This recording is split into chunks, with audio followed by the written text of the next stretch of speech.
Hamzah ST, MSI.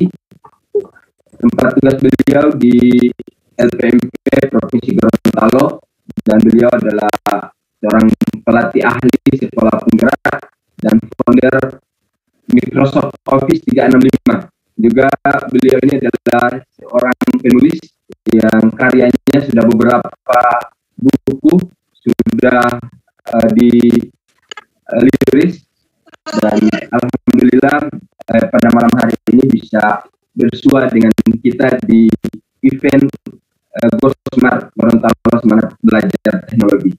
Bapak Ibu hebat, pelopor sekolah atau kurikulum Merdeka Belajar, yang juga pelatih ahli dan juga guru penggerak se-Nusantara. Terima kasih sudah bergabung bersama di kegiatan event Gosmart edisi 39 mengusung tema kurikulum merdeka dalam pembelajaran paradigma baru di satuan pendidikan. Kegiatan virtual ini difasilitasi oleh Zoom meeting milik Umi Tiara Lestari MPD. Alhamdulillah rabbil alamin. Bismillahirrahmanirrahim. Nikmatil Islam, Bismillahirrahmanirrahim. Nikmatil iman, Bismillahirrahmanirrahim. La yaduru ma'asmihi say'un fil ardi wala fis sama'i wa huwas samiul alim. Rabbi shrah li sadri wa yassir li amri wa hlul 'uqdatam min lisani yafqahu qawli. Raditu billahi rabban wa bil islami dina Nabi Muhammadin nabi wa rasulullah. Ya Rabbi zidni ilman warzuqni fahman. Segala puji bagi Allah yang telah memberikan rahmat dan hidayah kepada kita semua, sehingga pada malam hari ini kita dapat melaksanakan dan mengikuti kegiatan event Vicon Gosmart edisi 39 yang tadi saya katakan bahwa pada malam hari ini kita akan mengusung tema kurikulum persatuan pendidikan. Salawat dan salam atas junjungan kita Nabi Muhammad Sallallahu Alaihi Wasallam. Mudah-mudahan curahan rahmat akan sampai kepada beliau, keluarga, sahabat, dan insya Allah akan sampai kepada kita yang masih setia dan istiqomah untuk menjalankan perintah baginda Rasulullah Sallallahu Alaihi Wasallam. Baik, sebelum memulai kegiatan event Vicon Gosmart edisi 39 pada malam hari ini, saya mengajak kepada kita semua Bapak Ibu untuk sama-sama melafazkan basmalah Bismillahirrahmanirrahim. Semoga kegiatan kita berjalan dengan lancar dan diridhoi serta mendapat kemudahan untuk melaksanakan kegiatan pada malam. Memperkenalkan narasumber hebat pada malam hari ini, Bapak Hamzah. Saya izin mau share screen.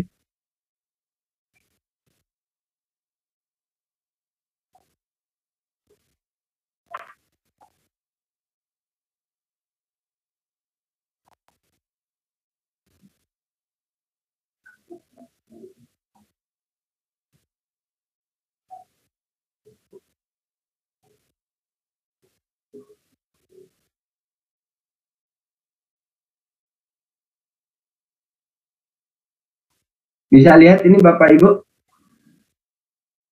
Belum ya?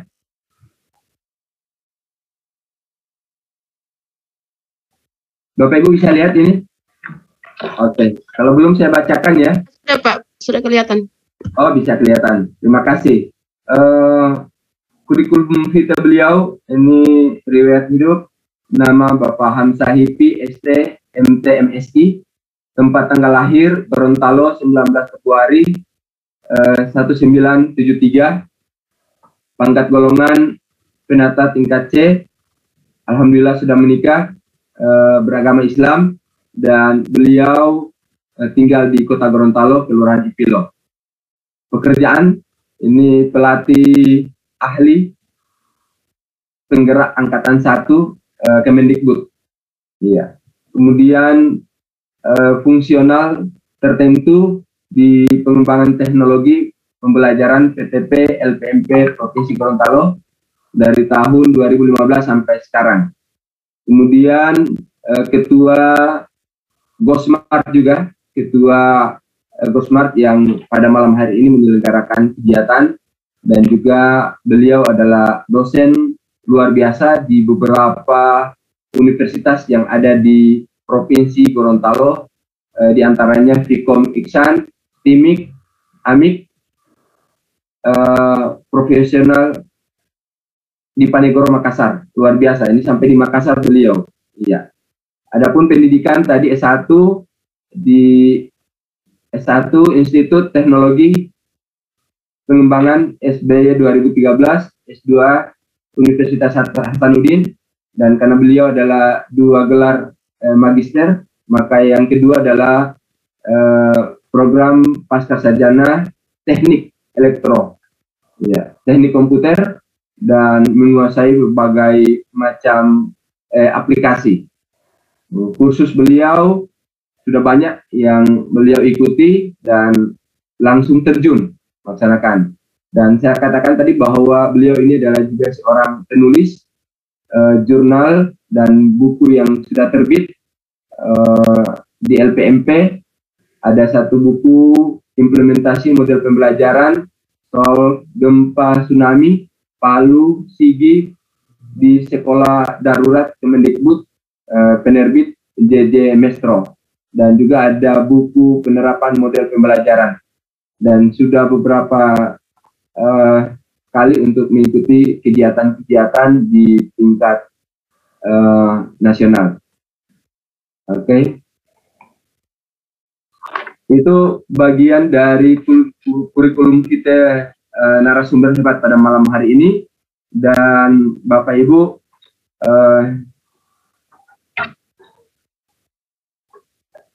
ya, Bapak Ibu, sesi ini dibagi 2. Yang pertama pemaparan dari narasumber, yang kedua diskusi, sehingga pada malam hari ini insya Allah sesi yang pertama dulu kita ikuti pemaparan, dan kepada para peserta atau yang sudah bergabung di Vkom Event Gosmart pada malam hari ini, apabila ada yang bertanya bisa langsung dengan mengaktifkan mikrofon, atau bisa juga raise hand, atau bisa juga menulis pertanyaan di lewat kolom chat. Iya. Baik Bapak Ibu guru hebat Nusantara, untuk mengefisienkan waktu di kesempatan kali ini kita ikuti bersama pemaparan langsung dari narasumber hebat Bapak Hamzah Hipi yang pada malam hari ini akan menjadi pemapar atau narasumber kita, di mana kurikulum 2013 di masa pandemi kemarin kita sudah jalankan.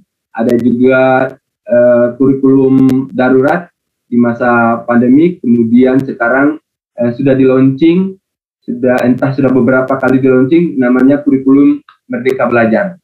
Olehnya apa dan bagaimana struktur dari kurikulum Merdeka Belajar di satuan pendidikan, kemudian apa saja yang menjadi persiapan saat penyusunan kurikulum Merdeka, prinsip-prinsip kurikulum Merdeka dalam pembelajaran.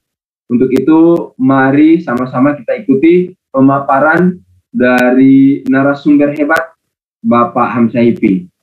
Insya Allah disilakan sepenuhnya kepada narasumber hebat. Baik, terima kasih. Suara saya kedengaran, Bapak Host? Bisa. Karjo? Oh iya, baik. Saya izin tidak menyalakan ini kamera karena internet di rumah saya lagi gangguan ya, takutnya nanti mati.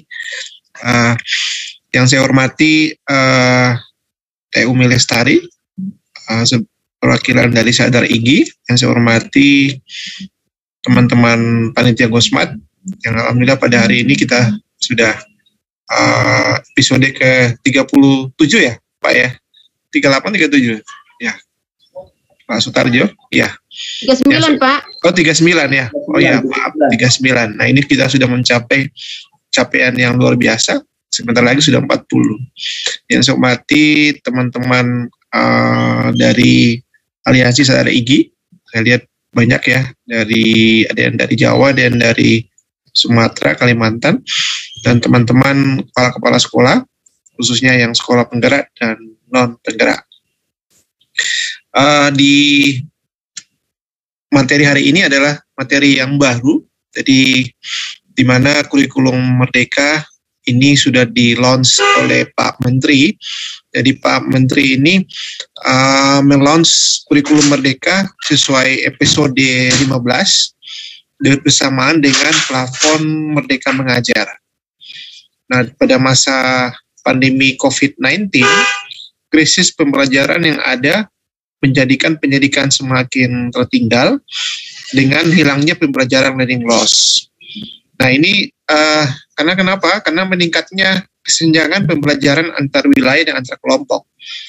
Kita tahu bersama bahwa pandemi ini sudah 2 tahun. Nah, ini banyak siswa yang mengalami learning loss, hilangnya pembelajaran. Jadi esensial dari kurikulum Merdeka ini itu dilihat dari bagaimana penyederhanaan kurikulum yang efektif memitigasi ketertinggalan pembelajaran pada masa pandemi COVID-19. Nah, efektivitas kurikulum dalam kondisi khusus ini semakin menguat karena pentingnya perubahan rancangan dan strategi implementasi kurikulum yang lebih komprehensif ya. Arah perubahan kurikulum Merdeka itu termuat di dalam episode 15 yang dikeluarkan oleh Mas Menteri, yaitu adalah struktur kurikulum yang lebih fleksibel, fokus pada materi yang esensial, dan memberikan keluasan bagi guru untuk menggunakan berbagai perangkat ajar sesuai kebutuhan dan karakteristik peserta didik. Kemudian ada aplikasi yang diluncurkan juga, namanya aplikasi Merdeka Mengajar di episode 15. Jadi bersama dengan launching kurikulum Merdeka, ada aplikasi yang diluncurkan untuk aplikasi Merdeka Mengajar. Nah, aplikasi Merdeka Mengajar ini ditujukan untuk mengembangkan praktek mengajar secara mandiri dan berbagi praktek baik untuk peserta didik. Nah, di tahun 2022, pilihan kurikulum itu terbagi atas 3. Yang pertama adalah kurikulum 2013 secara penuh. Kemudian ada namanya pilihan kedua adalah kurikulum darurat, yaitu kurikulum 2013 yang disederhanakan. Kemudian ada pilihan ketiga adalah kurikulum Merdeka. Nah, yang kita bahas sekarang itu adalah ini masih tahap sosialisasi ya. Biasanya kalau saya kasih materi untuk kurikulum Merdeka ini dia sampai 2-3 hari, karena ini kita waktunya hanya pendek, jadi saya hanya yang esensial saja saya kasih, terutama untuk kurikulum sosialisasi tentang kurikulum Merdeka. Di pemerintah ini menyiapkan angket bagi satuan pendidikan yang akan mendaftar di kurikulum Merdeka ini. Jadi ini diberi opsional kurikulum Merdeka, tetapi kalau untuk yang untuk sekolah penggerak itu wajib, Bapak Ibu. Jadi kalau sudah wajib, mereka kalau dulu namanya kurikulum Merdeka ini adalah kurikulum opsional, kemudian atau namanya kurikulum prototype. Nah, sekarang sudah berubah nama menjadi kurikulum Merdeka. Seperti yang kita ketahui, apa itu kurikulum Merdeka? Nanti kita akan bahas di slide saya. Yang Pak Sutarjo, monitor? Siap, Pak. Iya, nanti bisa ditampilkan slide saya. Jadi di sini Bapak Ibu, saya percaya, halo, cek, bentar, Pak Sutarjo. Nampak ya Bapak Ibu ya? Oh iya, oke. Sebentar. Ini terlalu mepet ya. Iya, baik.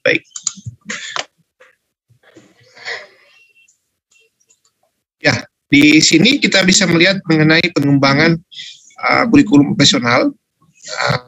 Ini dibuat khusus ya dari Badan Penelitian Pengembangan dan Perbukuan Kementerian Pendidikan, Riset dan Teknologi. Bisa diturunkan Pak Sutarjo ke bawah. Ya, turun ke bawah lagi. Next.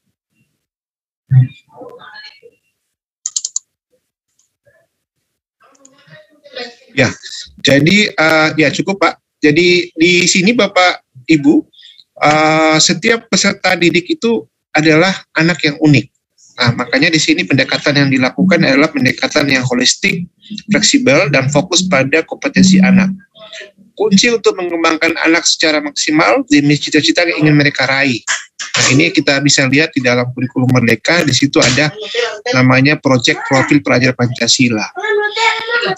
Pelaksanaan kurikulum Merdeka tak lepas dari peran guru. Nah, ini yang kita harus cermati bahwa kurikulum Merdeka ini bagian dari guru di sekolah itu. Jadi guru harus bisa menjelaskan adanya perubahan. Kita harus sama-sama bergerak dan menggerakkan adanya pemerintahan dan penyertaan dari perubahan. Kalau dulu Bapak Ibu mengenal K13 ada namanya KI kompetensi dasar pengetahuan dan KD keterampilan. Nah, di kurikulum Merdeka kompetensi dasar pengetahuan KIKD-nya sudah hilang. Itu diganti dengan CP, capaian pembelajaran. Kemudian di sisi lain di kurikulum Merdeka ini, halo Pak Sutarjo, cek Pak Sutarjo, editor, iya. Sebentar, saya tidak bisa melihat slide ini. Oh, ini ada ya. Oh ya, baik. Di kurikulum Merdeka ini untuk KKM-nya hilang ya, KKM-nya hilang. Jadi nggak seperti K13. Kemudian di situ ditambah proyek namanya Profil Pelajar Pancasila. Nah, Profil Pelajar Pancasila ini ada 6 dimensi. Bisa dilihat di sini. Jadi turun ke bawah Pak Sutarjo. Iya. Sebentar. Nah, ini kayak 6 dimensi dari Profil Pelajar Pancasila itu ada beriman bertakwa, berkebinekaan global, bergotong royong, mandiri, dan pendapat kritis dan kreatif. Itu dituangkan dalam kegiatan intrakurikuler dan ekstrakurikuler. Jadi ada beberapa mapel yang disederhanakan. Kalau misalnya untuk jenjang SD itu namanya IPAS ya. Kemudian untuk di jenjang SMA ini sudah dihilangkan pemilihan jurusan ya. Jadi anak-anak itu sudah didesain kalau dia ingin jadi dokter berarti dia fokus di pembelajaran IPA. Kalau dia untuk rencananya mau ambil untuk di bidang sosial berarti kan dia permintaannya di bidang sosial. Nah, kemudian siswa diperkenalkan pembelajaran kontekstual, yaitu pembelajaran yang nyata ya, sudah tidak lagi siswa menghayal. Nah, di kurikulum K13 kurikulum Merdeka ini itu lebih banyak project based learning. Nah, project based learning ini dimasukkan di project Profil Pelajar Pancasila. Turun ke bawah Pak, sebentar Pak Sutarjo. Nah, di sini adalah komponen-komponen kurikulumnya. Jadi sebelum membuat kurikulum kita harus buat visi misi yang sudah dibuatkan oleh sekolah. Visi misi ini dia harus connect dengan proyeknya. Kalau misalnya visi misinya ada lingkungan, berarti proyeknya harus berbasis lingkungan dan sebagainya. Kemudian untuk tema-tema proyek Pancasila itu sudah ditentukan oleh pusat. Begitu juga capaian pembelajaran sudah ditentukan oleh pusat. Nah, di kurikulum Merdeka sudah tidak ada lagi RPP. Adanya adalah modul ajar. Nah, sebelum membuat modul ajar, itu kita harus mengambil CP, capaian pembelajaran sudah dibuat oleh pusat, pemerintah pusat, kemudian diturunkan menjadi tujuan pembelajaran. Nah, ini yang dibuat oleh guru. Setelah itu dibuatkan ATP, alur tujuan pembelajaran. Nah, dari alur tujuan pembelajaran, itu kita sudah bisa membuat modul ajar. Nah, modul ajar ini, itu namanya RPP Plus. Lanjut. Ya, jadi di sini Bapak Ibu bisa melihat komponen-komponen kurikulum Merdeka atau dulunya namanya kurikulum KOS kalau di satuan di sekolah penggerak. Nah, sekarang sudah diganti nama menjadi kurikulum Merdeka. Jadi di sini ada pengelusian pembelajaran, ada rencana pembelajaran dan evaluasi pembelajaran. Next, Pak. Lanjut. Nah, di sini memahami kerangka dasar kurikulum. Jadi antara kurikulum Merdeka ini berbeda antara jenjang PAUD dan SD. Kenapa berbeda? Kalau di PAUD, proyek Pancasila itu sudah masuk di dalam pembelajaran. Tapi kalau di jenjang SD, SMP, SMA, dia lebih banyak di luar pembelajaran. Karena PAUD itu dia lebih bermain sambil belajar. Kalau di SD adalah belajar sambil bermain. Nah, itu perbedaannya antara penerapan kurikulum merdeka di jenjang PAUD dan jenjang SD. Lanjut ke bawah. Ya, di sini ya ini kita lewati saja, skip. Lanjut. Nah, di dalam penilaian. Nah, penilaian di kurikulum merdeka ini itu penilaiannya sudah ditetapkan oleh pemerintah. Jadi dia berbasis deskriptif. Kemudian dia ada penilaian untuk jadi setiap pertemuan itu sudah ada penilaian. Jadi penilaiannya, kalau dulu kita penilaiannya hanya di akhir, di tengah semester, terkenal dengan penilaian tengah semester dan penilaian akhir semester. Nah, di kurikulum merdeka penilaiannya itu sudah setiap pertemuan. Jadi kalau misalnya ada proyek Pancasila, ada aktivitasnya sampai 16 aktivitas, di setiap aktivitas itu ada penilaian. Penilaian itu sudah termasuk di situ ada penilaian keterampilan, sudah ada penilaian sikap, dan penilaian yang mencerminkan 6 dimensi tadi. Lanjut. Ya. Next. Nah, ini proses penyusunan penyusunan kurikulum merdeka itu terkait dengan profil pelajar Pancasila yang 6 dimensi tadi. Next. Nah, ini kita bisa melihat dari tujuan pendidikan nasional. Lanjut. Jadi ada berbeda kalau misalnya SMK ya. Kalau SMK dia lebih banyak kepada industri untuk ininya. Lanjut. Next. Ke bawah. Nah, ini untuk penyusunan dokumen, untuk peninjauan revisi dan sebagainya. Lanjut. Nah, untuk SMK dia lebih fokus kepada kebutuhan dunia industri. Karena SMK itu begitu lulus, dia sudah diarahkan dia bagaimana dia bisa project based learning bisa connect dengan industri.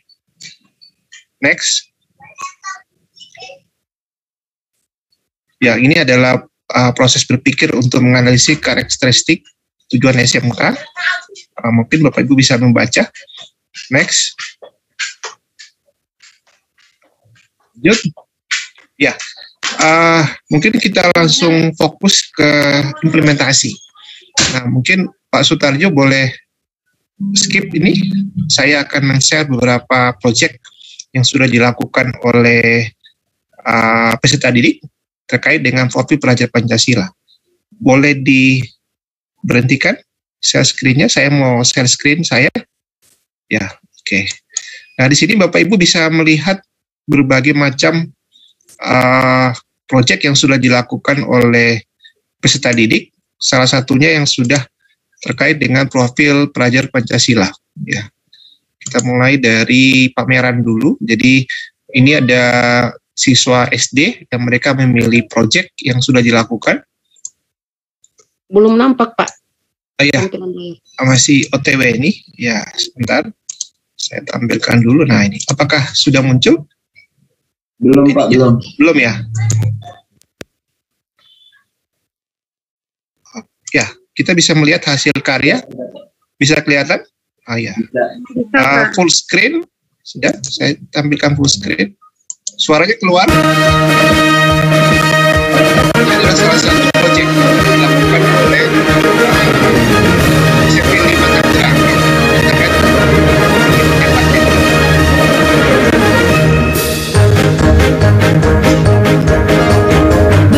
Bangun pemuda Indonesia, dan bajumu sing-singkan untuk negara. masa yang akan datang, kewajiban buah menjadi tanggunganmu terhadap nusa, menjadi tanggunganmu terhadap nusa.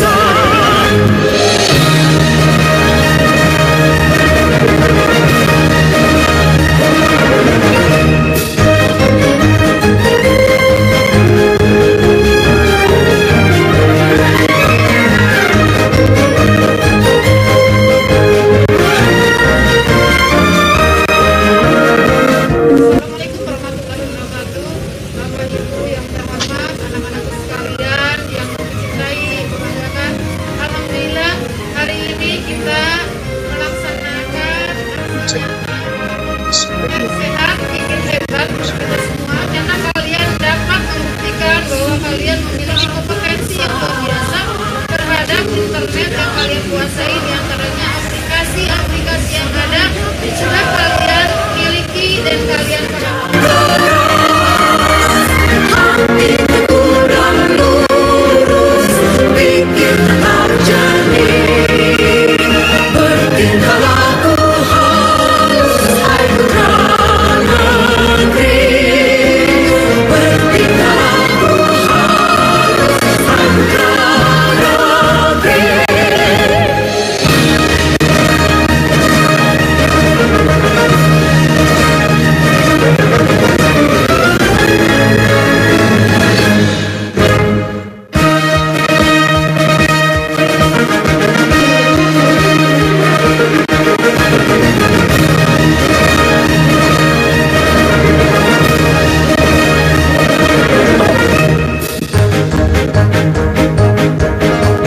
Bangun pemudi-pemuda Indonesia, Tangan bajumu sing-singkan untuk negara.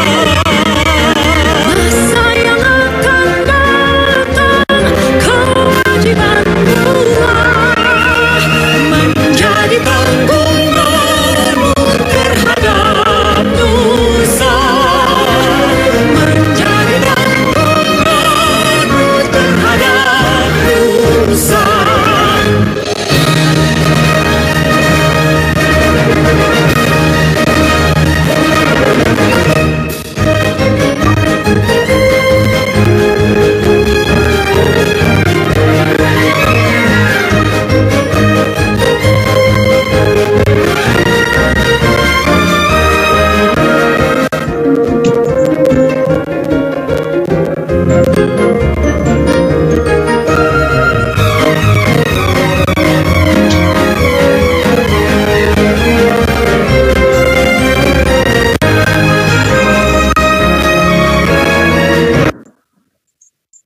Ucapan terima kasih, kalian sudah berupaya semaksimal mungkin walaupun kondisi pandemi, walaupun proses pembelajaran dengan daring, dengan program pembelajaran jarak jauh, tapi kalian dapat membuktikan hasil karya kalian. Terima kasih. Ya, Pak Sutarjo. Maksud Ya. dia mau bahas tentang Bapinda kan? Ya, saya lagi satu video yang saya tampilkan lagi mengenai proyek Bapeda Pancasila terkait dengan kalau tadi kita teknologi dan rekayasa ya, yang siswa jenjang SMP dengan tema internet berbasis sehat ya. Sekarang kita masuk ke tema yang SD. Kita bisa lihat videonya. Sebentar, Bu Ibu.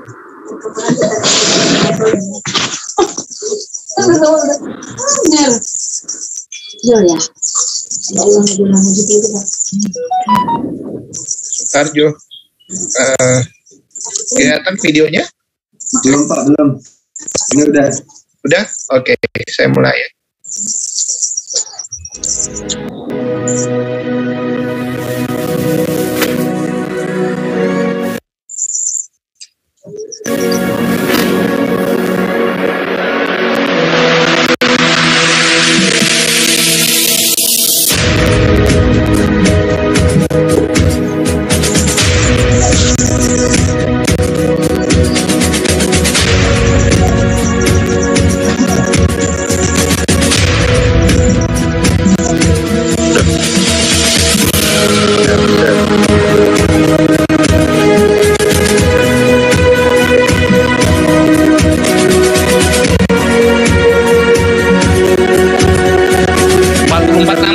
Berubah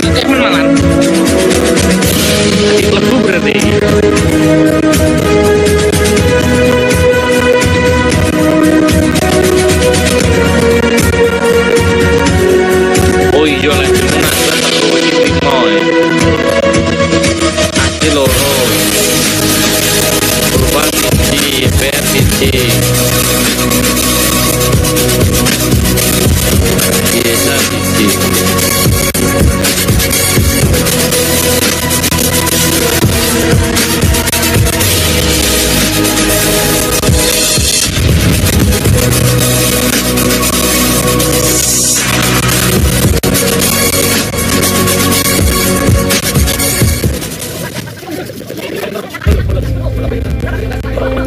Cepat.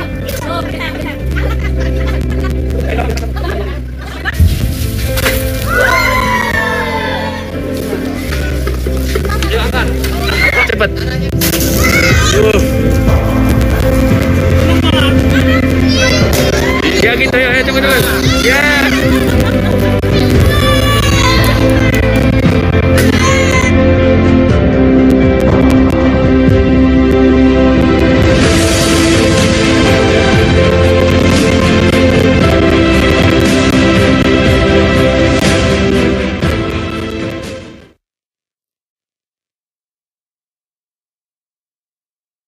Ya, terima kasih. Demikian hasil proyek yang sudah dibikin oleh siswa jenjang SD dan SMP. Di situ Bapak Ibu bisa lihat tentang kolaborasi, tentang pengembangan sains dan teknologi. Jadi anak-anak itu kalau kita ajarkan secara proyek itu dia lebih senang karena pembelajarannya tidak hanya di dalam kelas tapi dia di luar kelasnya. Ya, baik. Kalau gitu kita bikin Pak Sutarjo, saya kembalikan, kita bisa diskusi Pak. Pak Host, monitor. Ya. Ya. Oke, baik. Terima kasih narasumber yang sudah memaparkan materinya pada malam hari ini. Kita masuk sesi yang kedua. Ini kita diskusi ya. Kita lebih banyak diskusi pengalaman Bapak Ibu di satuan pendidikan masing-masing dan seperti apa bentuk implementasi dari kurikulum Merdeka Belajar ini diberikan kesempatan kepada Bapak Ibu untuk bisa berdiskusi pada malam hari ini. Disilakan kalau ada langsung raise hand dan menyalakan mikrofon. Kalau belum, saya coba buka di kolom chat ini. Ya, jadi di kolom chat belum ada Bapak Ibu. Halo. Ya, silakan. Ini dengan siapa, di mana? Iya, baik. Terima kasih. Assalamualaikum warahmatullahi wabarakatuh. Waalaikumsalam warahmatullahi wabarakatuh. Ya, saya menyapa dulu Pak Hamsa. Selamat malam Pak Hamsa. Ya. Selamat. Apa kabar ini Bu Maria? Kabar baik Pak Hamsa. Iya, sehat-sehat ini sudah pindah ya dari Garut. Sudah pindah ke Pak. Kendari ya? Di Sulawesi Tengah Pak, di Lubang. Oh iya, waduh luar biasa nih, udah hebat. Iya, terima kasih Pak Hamsa. Ya, teman-teman, pertanyaan saya ini Pak Hamsa mungkin karena kami baru dan terus terang di sekolah kami di SMK Negeri 1 Lub ini belum melaksanakan kurikulum Merdeka. Jadi rencananya kebetulan kami juga di bagian kurikulum, barangkali tadi yang sempat dipaparkan ini alhamdulillah menjadi sangat bermanfaat sekali buat saya. Pertanyaan saya Pak Hamsa langsung ke inti. Kira-kira kalau misalnya nanti proses pembelajaran ini yang diberlakukan pada kurikulum Merdeka kan akan mengarah ke project based learning. Nah, kira-kira bagaimana sebenarnya implementasi yang seharusnya saya lakukan? Ini kebetulan saya Pak pindah ngajar di jurusan pariwisata. Nah, saya ngajarkan pemanduan wisata. Andai kata nanti saya harus berkolaborasi dengan beberapa guru pengampu mapel yang lain, proses untuk penilaiannya itu sebenarnya apakah saya akan menilai terpisah atau bisa kami menilai secara bersamaan? Katakanlah saya membuat proyek tentang bagaimana menjadi seorang tour guide yang baik. Jadi kan saya bisa berkolaborasi dengan guru bahasa Indonesianya, guru bahasa Inggrisnya, guru pemanduan wisatanya itu sendiri, ataukah dengan mapel-mapel yang lain. Ketika kita sudah beremuk dan menjadikan satu project based learning itu, misalnya untuk menjadi seorang tour guide yang baik dan dia harus melaksanakan di luar kelas, apakah penilaiannya ini harus dilaksanakan secara bersamaan atau bisa secara terpisah Pak? Ini mohon pencerahan. Kemudian yang kedua, kira-kira kalau untuk penentuan penilaian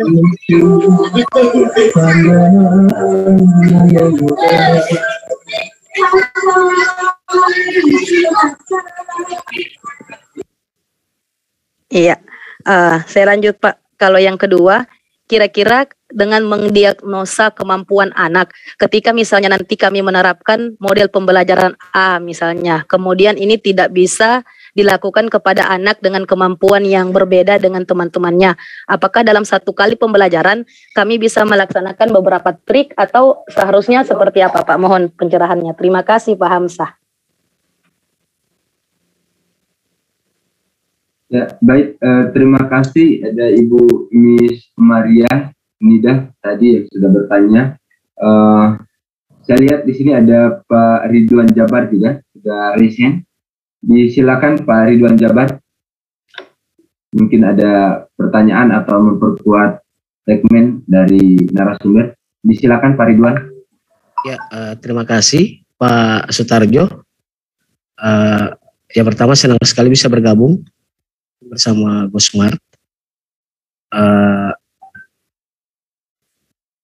Selamat malam Bu Sek. Menarik sekali yang disampaikan kaitan dengan kurikulum Merdeka. Selamat malam Pak Hamzah. Malam. Mungkin ya Pak DRB. Ya siap. Nah, di Gorontalo itu untuk SMA ada 3 sekolah yang merupakan sekolah penggerak. Artinya yang lolos seleksi itu ada 3, termasuk sekolah saya SMA 3.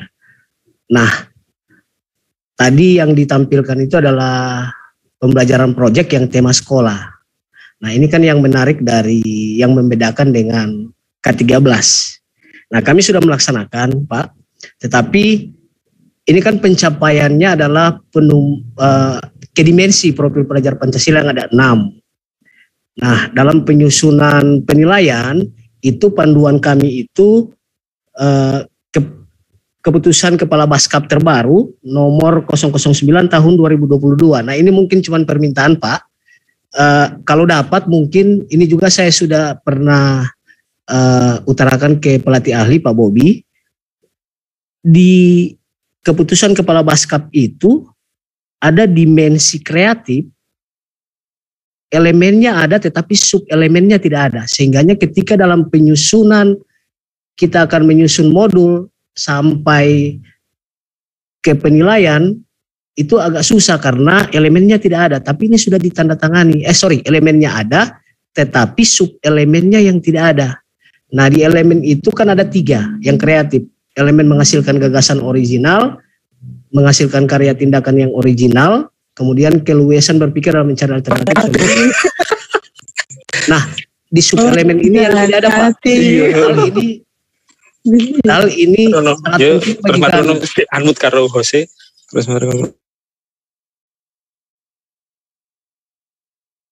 Lanjut Pak Ridwan. Halo. Ya, dilanjutkan Pak. Oh ya. Ridwan. Jadi sehingganya ketika penyusunan penilaian untuk rubrik penilaian itu kami agak kesulitan. Mungkin itu. Demikian Pak. Oke, kami pikir ini jelas pertanyaan dari Ibu Miss Maria dan juga Pak Ridwan Jabar dari Provinsi Gorontalo, Duta Rumah Belajar ya, dari Provinsi Gorontalo yang tugasnya di SMA 3. Oke, langsung disilakan ke Pak narasumber untuk menjawab pertanyaan dari 2 penanya. Disilakan.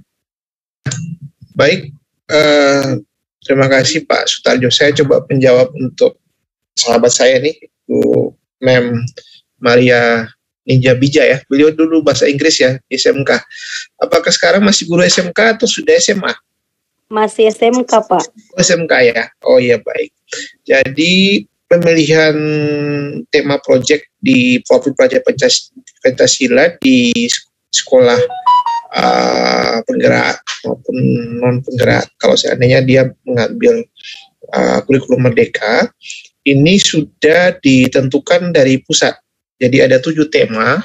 Yang pertama adalah tema gaya hidup berkelanjutan. Itu sudah dilihat di jenjang SD, sampai SMA, SMK. Cuma yang membedakan adalah fase. Kalau dia di kelas 1-2 itu fase A, kelas 3-4 fase B, kelas 5-6 adalah fase C. Nah, di SMP itu adalah fase D. Jadi kita tidak bisa mengajarkan sesuatu pembelajaran melebihi dari umur anak itu. Kadang-kadang kan kalau kita masih K13, harusnya itu materi nanti didapat di SMP, kita sudah diajarkan di SD, karena tidak sesuai dengan fase umurnya dari anak itu. Nah, ini yang menarik di kurikulum Merdeka. Kalau saya memutarkan tadi, jadi ada 7 tema yang ditetapkan oleh pemerintah, yaitu tema gaya hidup berkelanjutan, kemudian ada namanya tema kearifan lokal, kemudian ada tema Bhinneka Tunggal Ika, kemudian ada tema bangunlah jiwa dan raganya, kemudian yang kelima adalah tema suara demokrasi.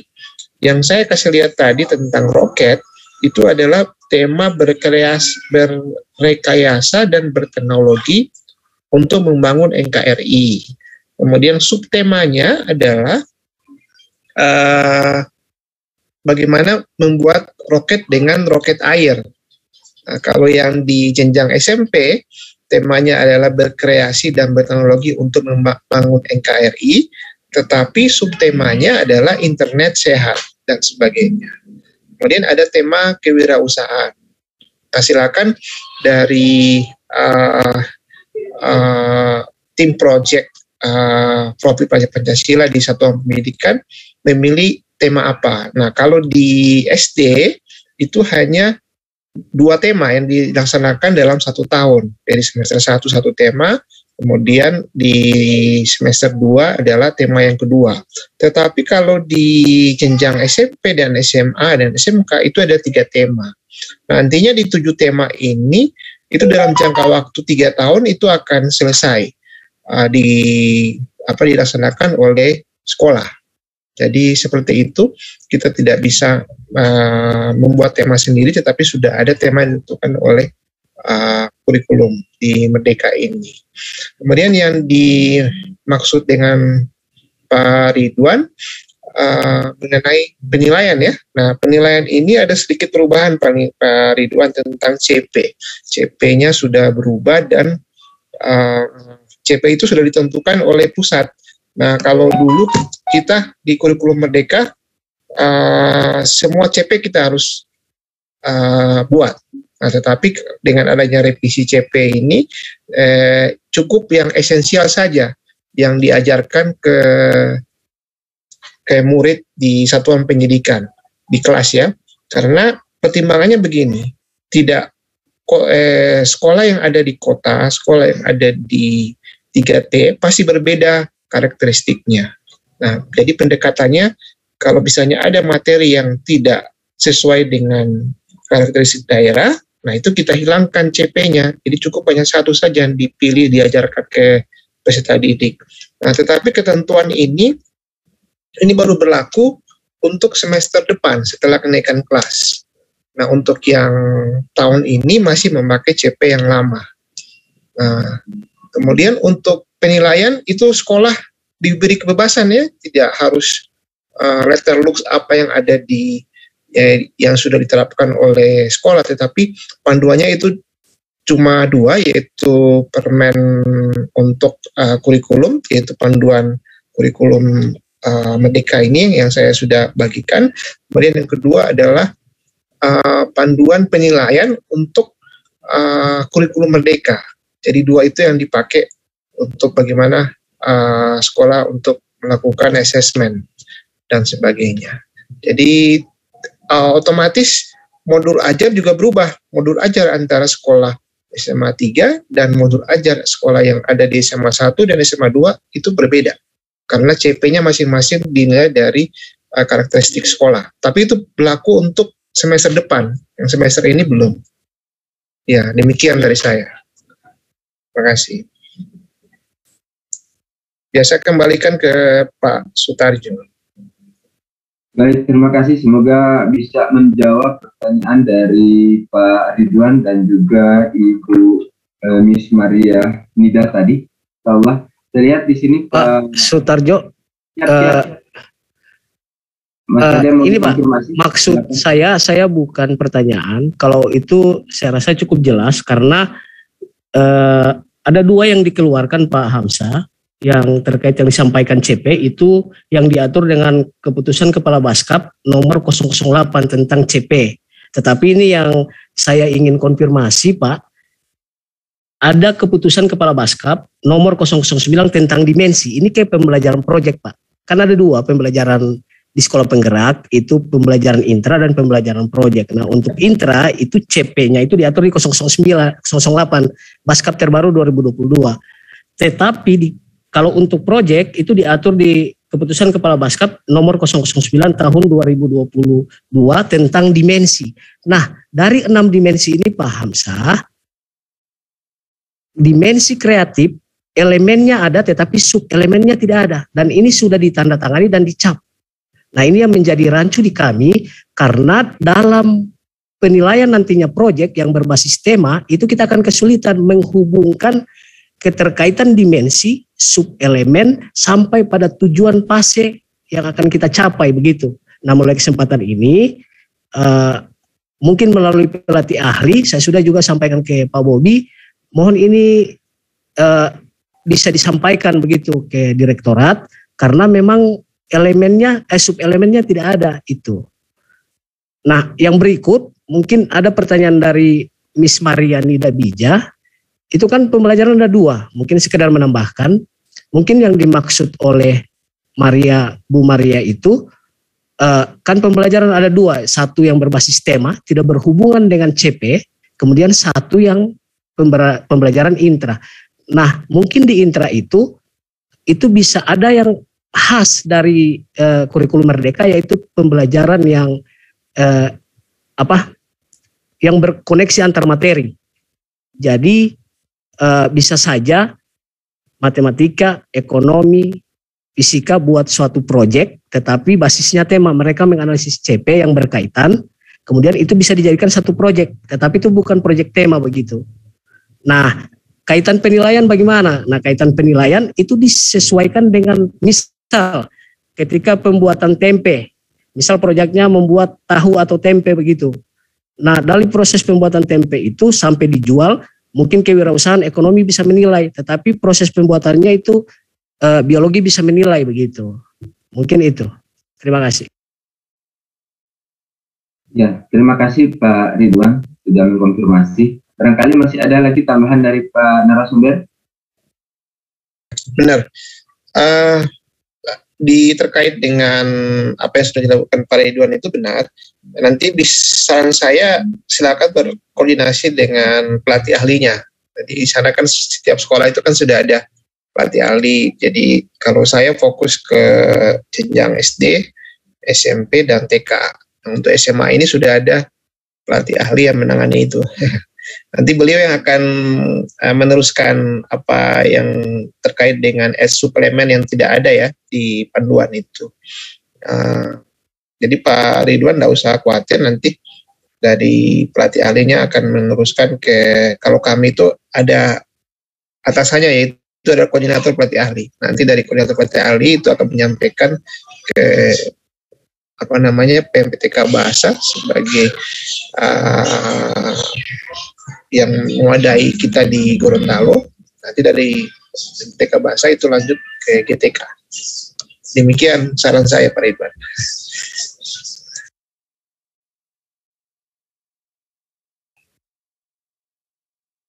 Ya, terima kasih Pak Hamzah sudah mengkonfirmasi, menjelaskan terkait dengan pertanyaan dari Pak Ridwan. Dan tentunya saya melihat di sini di room chat ini masih ada juga yang bertanya.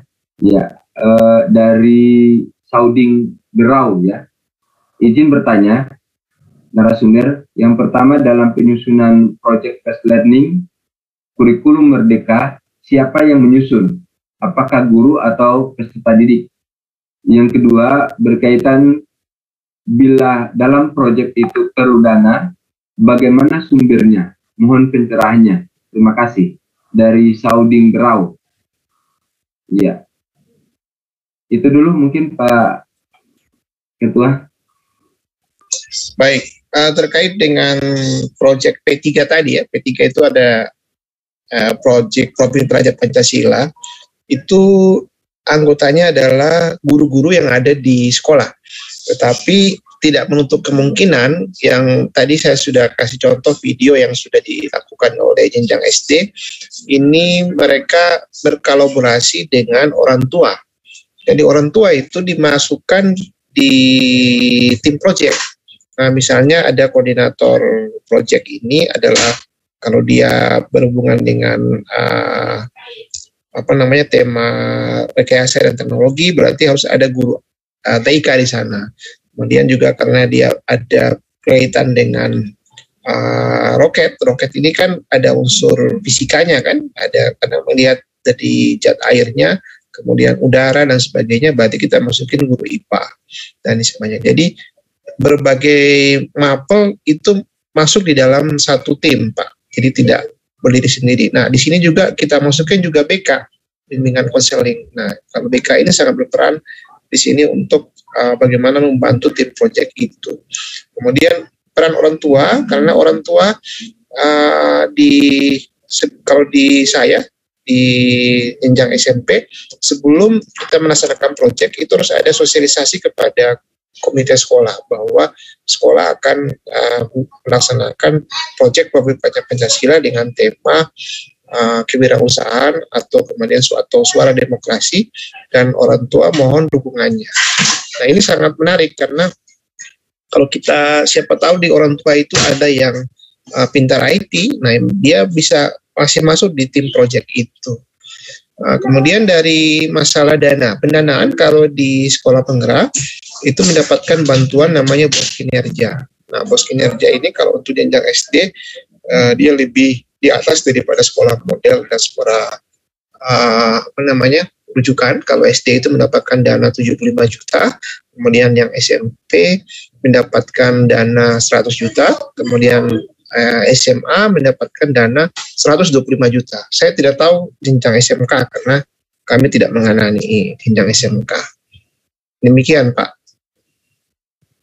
Sutarjo. Jadi dana yang dikasih oleh pemerintah itu untuk mengintervensi bukan hanya profil pelajar Pancasila, tetapi ada 5.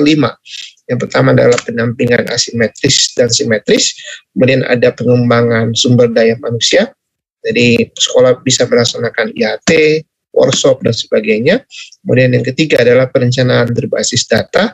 Yang keempat ada namanya pembelajaran paradigma baru. Nah, pembelajaran paradigma baru ini adalah terkait dengan profil pelajar Pancasila ini, proyeknya ya.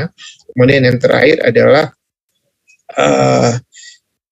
digitalisasi sekolah. Nah, digitalisasi sekolah ini terkait dengan 3 plafon teknologi di sekolah, yaitu yang pertama adalah aplikasi Merdeka Mengajar, kemudian yang kedua adalah raport pendidikan. Nah, raport pendidikan ini kan akan launch di akhir Maret. Jadi di raport pendidikan ini akan terlihat nilai AKM siswa, yang literasi dan numerasi, malah bisa melihat absensi guru, rencananya seperti itu. Kemudian bisa melihat berapa guru yang belum melaksanakan kegiatan CGP, calon guru penggerak, itu akan kelihatan di rapor pendidikan. Tapi kalau di dinas namanya profil pendidikan. Yang terakhir adalah aplikasi sumber daya sekolah. Nah, aplikasi sumber daya sekolah ini terkait dengan Tanya Bos, kemudian ada Arkas, kemudian ada namanya Sipla. Jadi jelas peruntukan dananya hanya untuk 5 ini. Demikian Pak. Terima kasih. Baik, luar biasa. Insya Allah bisa menjawab pertanyaan dari Pak Suwading Birau ya. Oke. Baik, terima kasih Pak narasumber sudah menjawab secara rinci terkait dengan pertanyaan-pertanyaan dari teman-teman yang ada di room. Mohon maaf, masih ada yang di room chat ini bertanya dari Ganis Wihandono. Mohon izin bertanya Pak Hamzah, bagaimana cara menerjemahkan atau menurunkan capaian pendidikan menjadi sebuah tujuan pendidikan dan kemudian menjadi ATP atau sudah tersedia dari pusat Kemudian yang kedua, untuk membuat sebuah proyek pelajaran Pancasila, apakah harus memperhatikan atau mengaitkan dengan materi konten yang dipelajari? Ya, terima kasih, mohon pencerahannya. Dari Ganis Wihandoro. Jadi untuk capaian pembelajaran ini kalau dulu ini ya, kalau di tempatnya K13 ini sudah sama dengan ini ya, KD, KIKD dan sebagainya. Cuma kalau di kurikulum Merdeka, CP ini sudah ditentukan dari pusat per mapel ya. Misalnya begini Pak, kalau kita mau wisata ke ini ya, ke museum ya, museum itu kita sudah tetapkan kita akan wisata ke museum. Nah itu adalah CP yang kita akan capai pada saat kita mendatangi museum bersama peserta didik. Jadi kita naik bus, tujuannya adalah ke museum itu. Kemudian bagaimana kita bisa mencapai museum itu? Berarti kita harus ada tujuan untuk mencapai ke museum. Nah, itu adalah tujuan pembelajaran. Kemudian langkah-langkah untuk mencapai museum atau di kurikulum K13 ini namanya sintaks model ya, model pembelajaran itu adalah ATP. Dari alur tujuan pembelajaran ini kita bisa mengeluarkan namanya modul ajar. Nah, sama seperti kalau dulu Bapak Ibu mengajar itu ada di depan kelas, karena kalau ini di kurikulum Merdeka guru hanya sebagai fasilitator. Jadi peserta didik itu lebih fokus beraktivitas dan sebagainya. Jadi guru dia ada di belakang, siswa ada di depan. Sama seperti kalau kita naik bus. Kalau dulu guru itu di depan, dan kalau di depan pasti akan metode ceramah yang keluar. Tapi kalau guru sebagai fasilitator, kita hanya bisa memberikan pertanyaan pemantik di kelas, kita akan memberikan experience tentang apa yang dibuat terkait dengan proyek-proyek Pancasila dan sebagainya. Sehingga di dalam kelas itu ada pembelajaran menyenangkan. Demikian.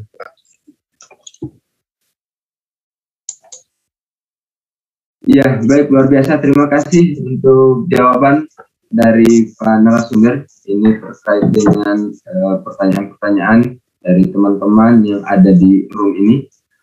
Saya lihat ini di room chat sudah tidak ada yang bertanya.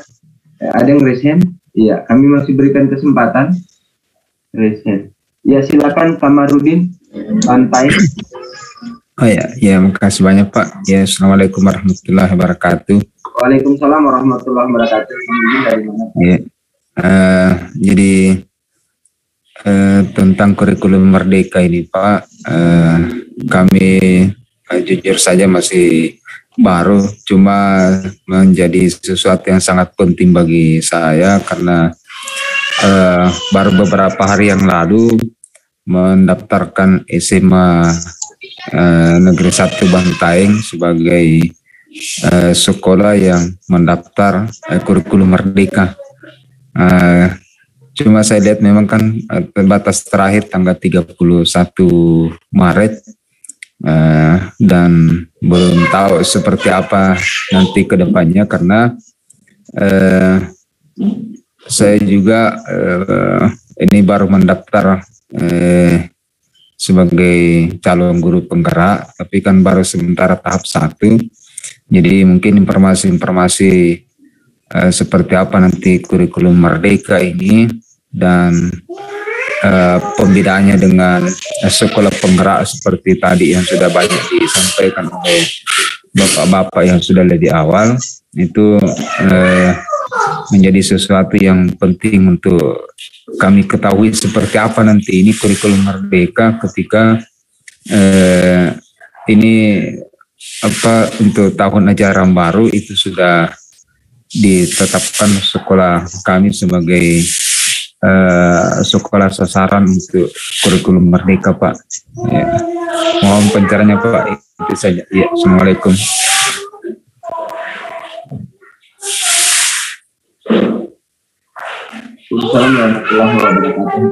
Terima kasih Pak. Iya, bisa Pak, ya. Iya, alhamdulillah. Mohon izin dari mana ini Pak Kamarudin? Jadi Dari SMA 1 Bantaing, Pak. oh iya baik, terima kasih. Oke, saya pikir jelas pertanyaannya Pak narasumber, mungkin bisa langsung dijawab ya.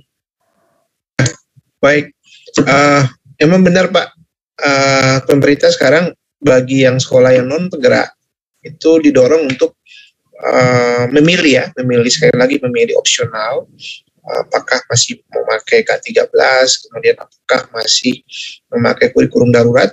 Yang kurikulum darurat ini adalah kurikulum yang disederhanakan dari K13, kemudian yang ketiga adalah kurikulum merdeka.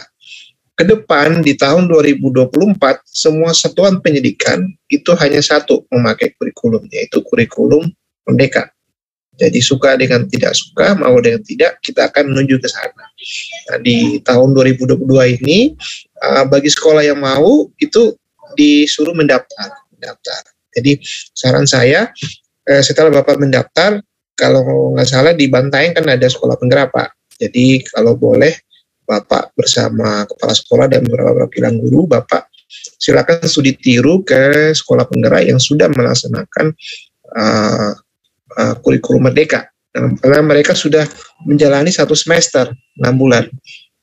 Kalau di kami di angkatan 1 itu ada 18 sekolah ya. 18 sekolah. Nah itu silakan bagi di sekolah-sekolah yang ada non penggerak di Gorontalo bisa studi tiru ke sana sebelum menerapkan kurikulum merdeka di sekolahnya. Nah di sana Bapak Ibu bisa melihat langsung pembelajaran sudah berbasis project based learning, kemudian pembelajaran sudah tidak hanya ada di kelas tetapi ada di luar kelas, kemudian proses penilaian juga dimulai dari awal dengan melakukan asesmen diagnostik dan sebagainya. Kemudian pembelajaran di berbasis proyek ini tentu di sekolah itu kan ada dokumentasi, kemudian ada namanya laporan, kemudian ada aksi nyata. Nah ini yang membedakan antara sekolah model, sekolah rujukan, dan sekolah penggerak.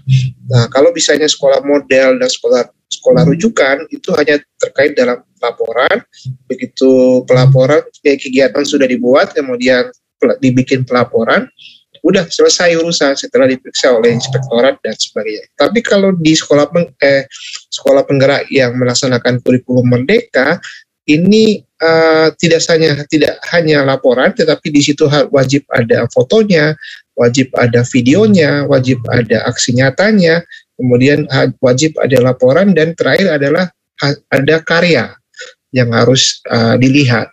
Nah, ini kesempatan bagi sekolah-sekolah non penggerak untuk studi tiru di sekolah yang melaksanakan kurikulum merdeka. Nah, demikian saran saya Pak, buat Pak Kamarudin Bantaeng, biar tidak terjadi kerancuan ya, kegalauan ya istilahnya. Terima kasih. Terima kasih. Ya.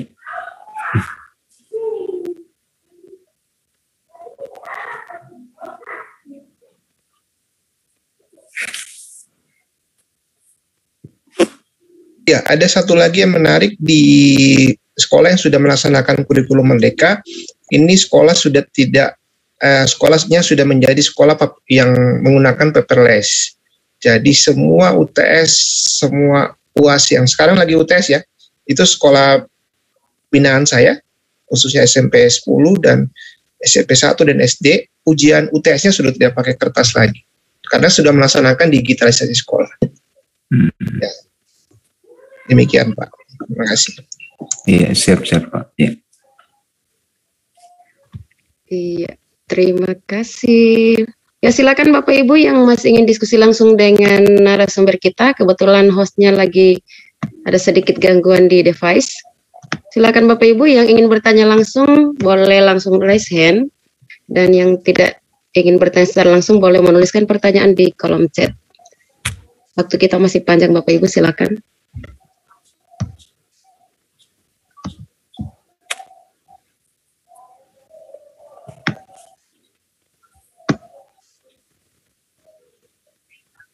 Oke. Ya, silakan Bapak Ibu.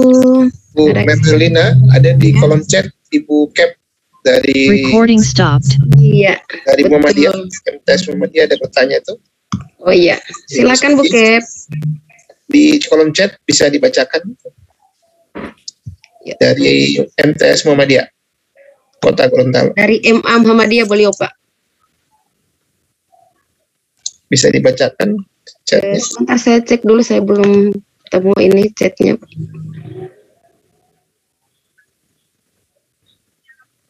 Oke. Maaf saya terpental Pak narasumber. Boleh dilihat langsung Pak Hamzah, soalnya di tempat saya tidak muncul ini Pak. Iya. Saya bacakan dulu. Oke, siap. Assalamualaikum, mohon izin bertanya Pak, apa persyaratan untuk menjadi sekolah yang memperlakukan kurikulum merdeka Pak? Apakah bisa jika belum ada guru penggerak di sekolah tersebut? Terima kasih. Ya, saya langsung jawab saja bahwa kurikulum merdeka ini tidak ada syarat harus jadi ada guru penggerak di sana, tapi yang leadernya adalah kepala sekolah.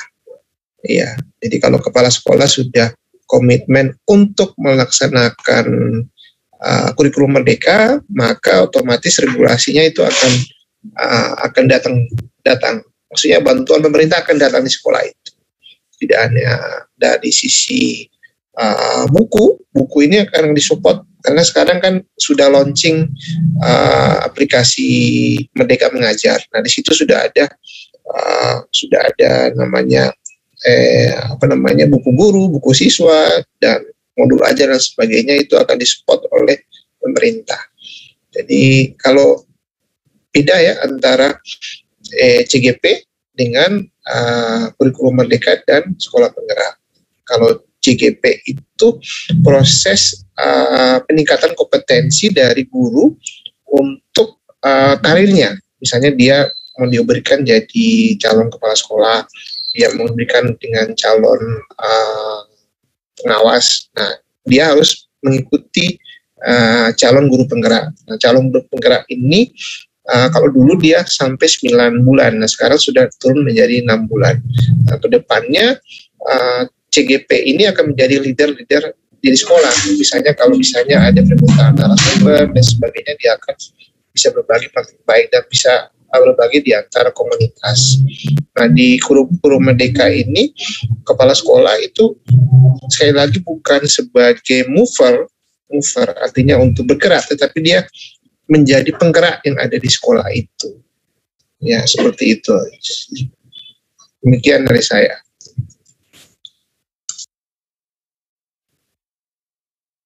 Baik, terima kasih Pak narasumber sudah banyak menjelaskan terkait dengan pertanyaan dari teman-teman. Ini saya coba mau lihat dulu di room apakah masih ada yang mau bertanya. Saya lihat tidak ada yang raise hand.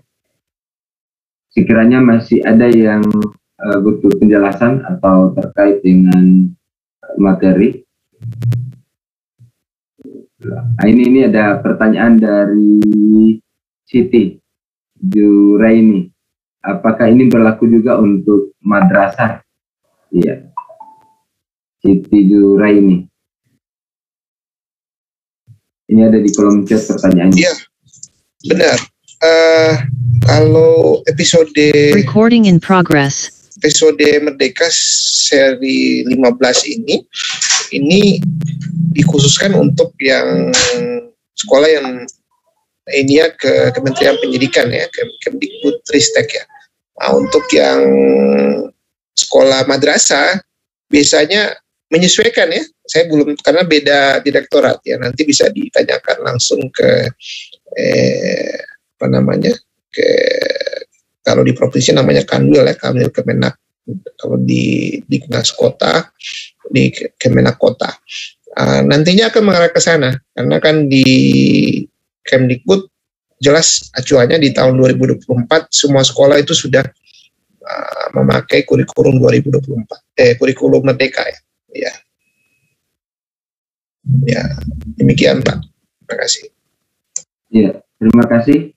Semoga menjawab pertanyaan dari Ibu Siti Jurahmi. Jadi insya Allah ini semuanya akan berlaku di semua jenjang sekolah, baik itu madrasah maupun sekolah umum. Insya Allah di tahun 2024. Oke, baik. Di sini saya lihat masih ada lagi pertanyaan kembali dari Sauding Berau. Bagaimana solusinya seandainya dalam project based learning tidak tersedia, apakah project itu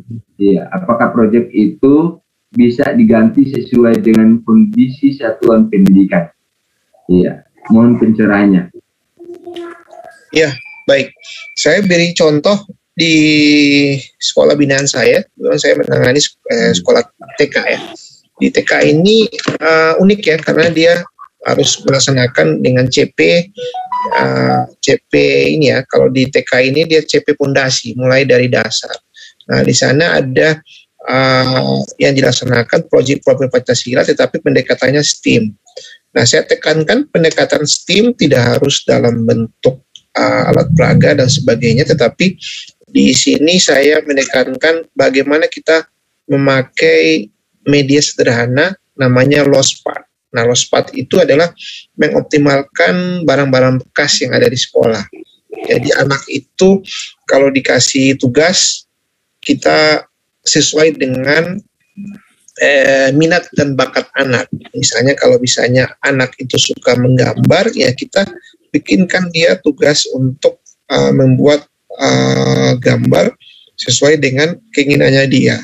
Kemudian kalau misalnya anak yang suka bermain bangunan, ya kita bikin bangunan kayu-kayu bekas, misalnya balok, kemudian ada ada bambu dan sebagainya. Nah, kita taruhkan di kelas sehingga dia bisa membuat bangunan sederhana dalam menara dalam bentuk bambu dan kayu-kayu bekas itu. Kemudian anak yang suka motoriknya yang suka bergerak, nah itu kita buatkan mobil-mobilan dalam bentuk dos aqua. Nanti mereka akan membangun mobil dengan aqua bekas itu atau dos botol aqua yang bisa dibuatkan dalam bentuk mobil. Nah, ini adalah namanya pembelajaran diferensiasi. Jadi kita tidak bisa memaksakan keinginan dari guru, tetapi kita lihat dari bakat anak itu. Jadi fokus kepada peserta didik. Nah, media sederhana itu adalah tadi media Lostpad untuk berbasis STEAM. Jadi ada unsur sainsnya, ada unsur teknologinya, ada unsur matematik dan sebagainya.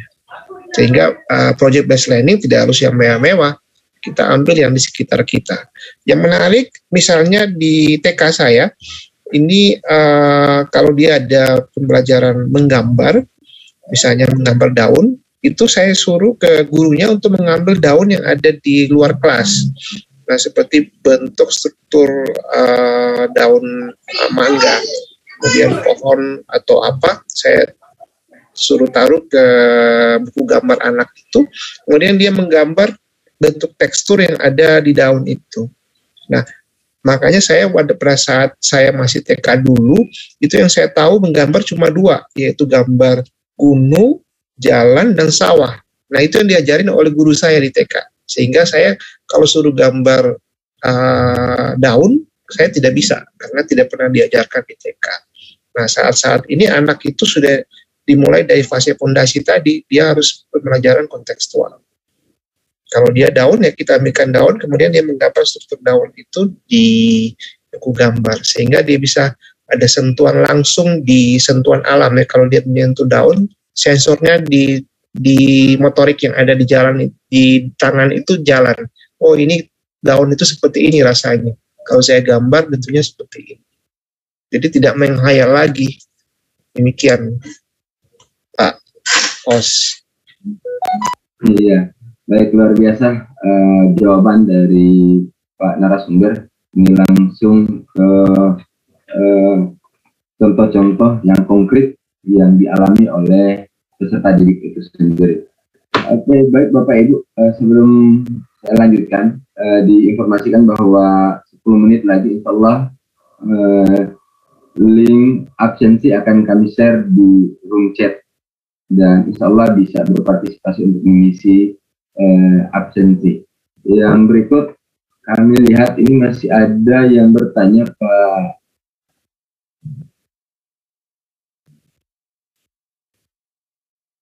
Oke. Oh, ini mungkin hanya ucapan terima kasih dari Sauding buat narasumber. Baik, masih ada lagi Bapak Ibu yang ada di room untuk bisa kita berdiskusi bersama terkait dengan materi yang disampaikan oleh narasumber pada malam hari ini, yakni kurikulum merdeka dalam pembelajaran paradigma baru di satuan pendidikan.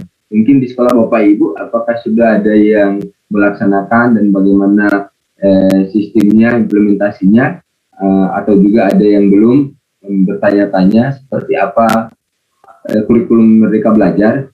Diberikan kesempatan, masih ada waktu kurang lebih 20 sampai 25 menit ke depan. Disilakan Bapak Ibu.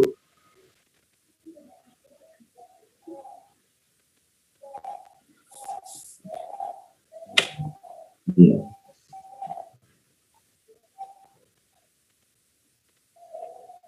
Silakan, mau di pertanyaannya di kolom chat atau ada yang mau resen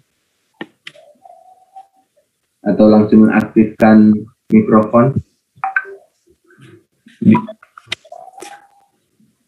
Mengenai penjurusan Pak di tingkat SMA, mungkin bisa perjelas kembali Pak, apakah memang penjurusan IPA, IPS, bahasa itu kalau misalnya kurikulum merdeka itu sudah tidak ada lagi, dan sejak kelas 10 itu sudah tidak ada lagi penjurusan, dan seterusnya itu mengenai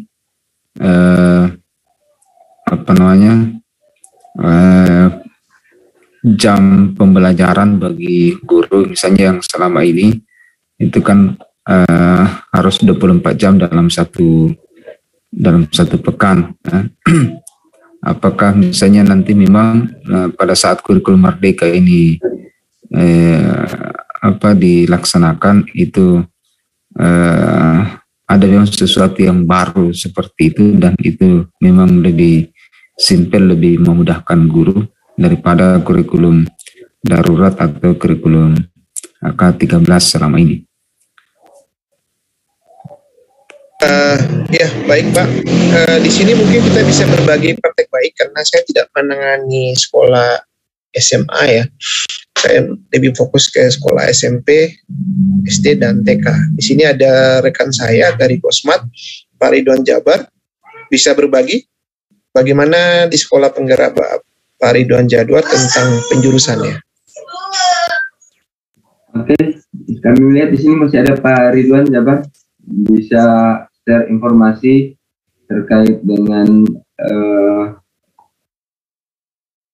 sekolah penggerak yang ada di sekolah SMA Negeri 3 Kota Gorontalo. Pak Ridwan? Ya. Ada. Silakan Pak Ridwan. Terima kasih Pak Hamzah, Pak Sutarjo. Kalau kami memang di SMA 3 memang sudah menjalankan dulu ya kurikulum sekolah penggerak. Nah sekarang namanya kurikulum merdeka. Nah memang itu tidak ada penjurusan, tetapi namanya peminatan. Kalau ini secara kasat mata, menurut saya ini polanya sama seperti K13. Tetapi di kurikulum merdeka ini tidak ada lagi kita menjuruskan siswa itu sesuai peminatannya begitu. Sesuai penjurusannya. Jadi ada IPS, ada IPA atau bahasa. Tetapi siswa itu diberi kebebasan untuk bisa memilih 3 mata pelajaran, minimal 3 mata pelajaran, bisa di peminatannya atau melintasi peminatannya.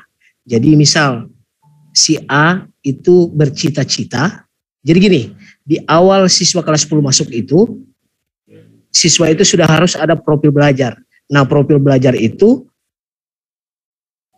dilakukan oleh sekolah melalui asesmen diagnostik yang non kognitif yang dilakukan oleh BK. Jadi di situ memetakan bagaimana profil belajar atau gaya belajar minat anak tersebut sekaligus kondisi real dari anak tersebut. Cita-citanya seperti apa. Jadi terlihat jelas bahwa profilnya seperti ini.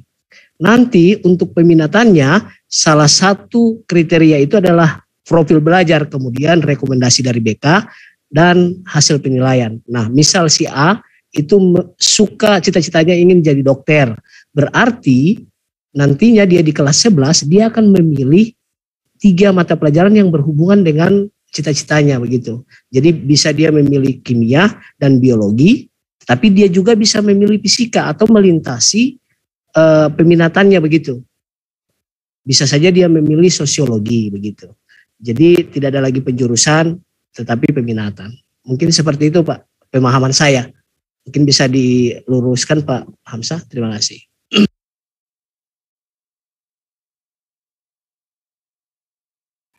Baik, terima kasih untuk jawabannya dari Pak Ridwan Jabar. Beliau ini juga adalah Duta Rumah Belajar Provinsi Gorontalo. Ya. Terima kasih sekali lagi untuk tambahan jawabannya. Kembali ke Pak Hamzah, mungkin bisa ada tambahan. Ya, benar. Memang benar apa yang dibilang Pak Ridwan, karena beliau adalah pelaku di sekolah penggerak ya. Jadi artinya sekolahnya sudah menerapkan sekolah penggerak, dan tadi kita udah jelas ya. Jadi di sini siswa misalnya dia ingin menjadi insinyur, itu bisa fokus ke dia bisa memilih matematika lanjutan atau fisika lanjutan tanpa mengambil biologi. Jadi boleh mengkomunikasikan dengan mata pelajaran PS, bahasa, dan kecapakan hidup lainnya. Jadi meskipun dari gurunya sudah mengeramu atau mengkomunikasi mata pelajaran diambil, nanti di sini akan perlu melibatkan peran guru BK ya, sebagai bimbingan konselingnya. Jadi di dalam kurikulum Merdeka ini mata pelajaran yang kelas 10 ini hampir sama dengan SMP. Siswa kelas 10 akan mengikuti mata pelajaran mapel yang sama dengan SMP. Di sekolah dapat menentukan pengorganisasikan pembelajaran IPA atau IPS. Nah, seperti itu gambaran yang di jenjang SMA yang sudah dipaparkan oleh rekan saya, Kosmat Pak Ridwan Jabar. Ya, itu aja tambahan saya, Pak Paus. Ya. Baik, terima kasih Pak narasumber. Saya lihat dulu di forum chat ini. Iya, masih ada, izin Pak narasumber, masih ada yang bertanya ini. Rupanya ini materinya sangat menarik, banyak yang bertanya. Dari Ganis, mohon izin, berarti untuk modul ajar ada 2, yang satu untuk intra, kemudian bentar.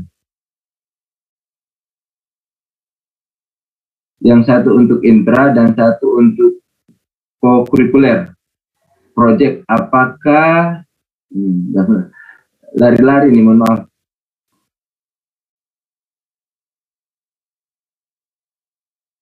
Baik, di kurikulum Merdeka ini ada 2 modul ya, yang terkait dengan project tadi, namanya modul P3 tadi, modul project Profil Pancasila, yang berkaitan tema yang dipilih.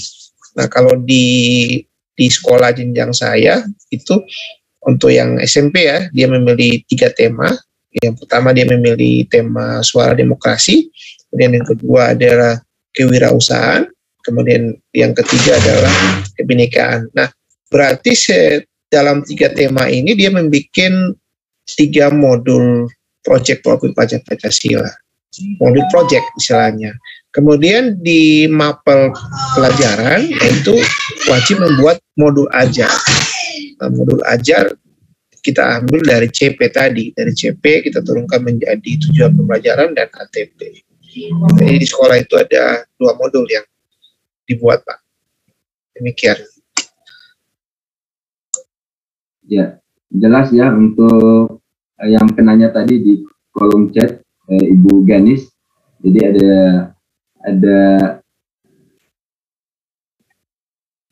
iya. baik.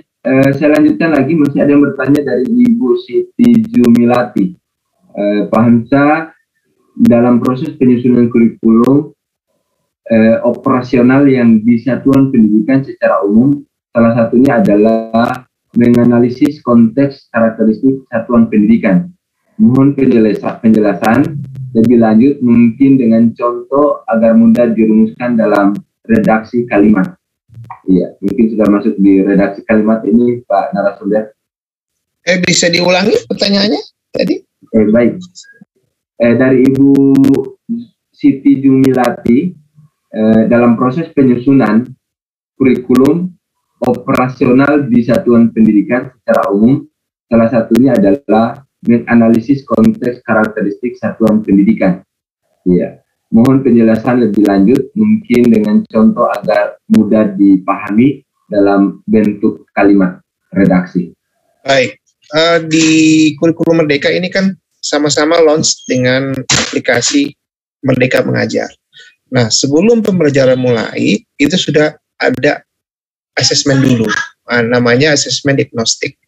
Nah, di aplikasi Merdeka Mengajar, ini kita sudah peserta didik, kita wajib untuk asesmen diagnostik di awal supaya kita bisa tahu bagaimana dengan literasi siswa itu, penguasaan literasi, bagaimana dengan penguasaan numerasi siswa itu. Kalau dia biasanya nilainya 50 ke bawah, berarti siswa itu perlu kita bimbingan khusus. Tapi kalau dia nilainya 50 sampai 70, 79 lah, 60 sampai 79 berarti nilainya cukup ya. Nah, ini perlu kita tingkatkan.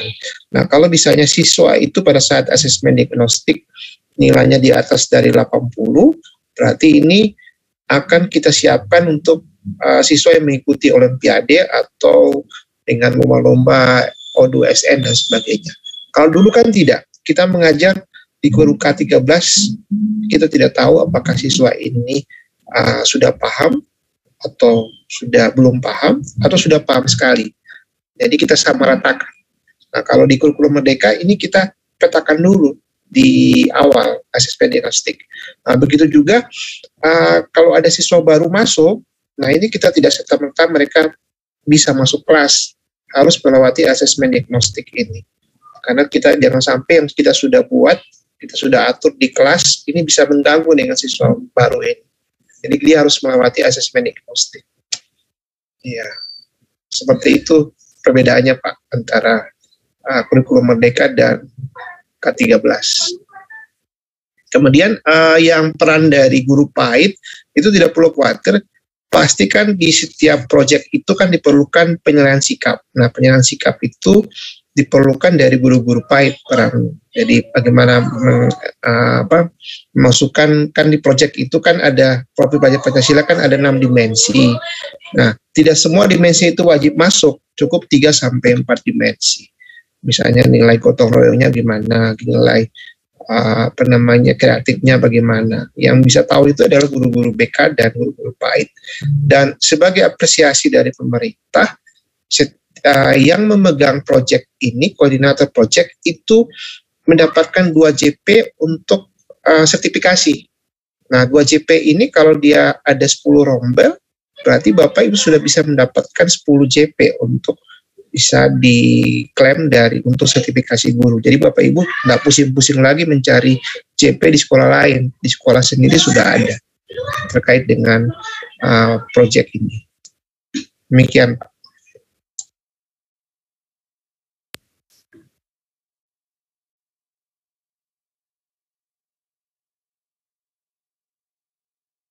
Pak Sutarjo. Ya, baik, terima kasih untuk jawabannya dari Pak narasumber pada malam hari ini. Mohon izin saya lihat jam dulu. Masih ada kurang lebih 5 menit atau 10 menit, bisa ada closing statement-nya Pak narasumber. Kalau sudah tidak ada lagi yang bertanya.